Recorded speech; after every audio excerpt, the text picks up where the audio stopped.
বান্দা তুই যদি ফজরের নামাজ না পড়স আমি কিচ্ছু বলবো না। তুই ঘুম থেকে উঠার আগে সকালবেলার সেই পেটের ক্ষুধা নিবারণের নাস্তা আমি রাজ্জাক রিজিক ব্যবস্থা করে দেব। আমি আমার যা দায়িত্ব সব পালন করব। তুই নামাজ পড়লেও করব, না পড়লেও করব।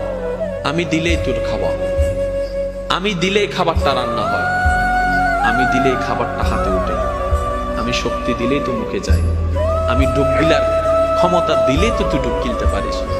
ওই খাবারটা পেটে গিয়ে আমি আল্লাহ হজম করাইলে তো হজম হয়, না হয়তো বদ হজম হয়ে সারা দিনের কান্না হয়ে যায়। আমি আল্লাহ স্রষ্টা হিসেবে যা করার সব করব। তবে আমি তোকে নতুন করে বলবো না নামাজ পড়, আমি তোকে বলবো না সুদ খাইস না, আমি তোকে বলবো না বউ পিটিস না, আমি তোকে বলবো না যৌতুকের জন্য অত্যাচার করিস না, আমি তোকে কিচ্ছুই বলবো না ওর জায়গা দখল করিস না, আমি তোকে কিচ্ছু বলবো না তুই যখন আমার চোখের সামনে অন্য জায়গা দখল করে তুই যখন দেওয়াল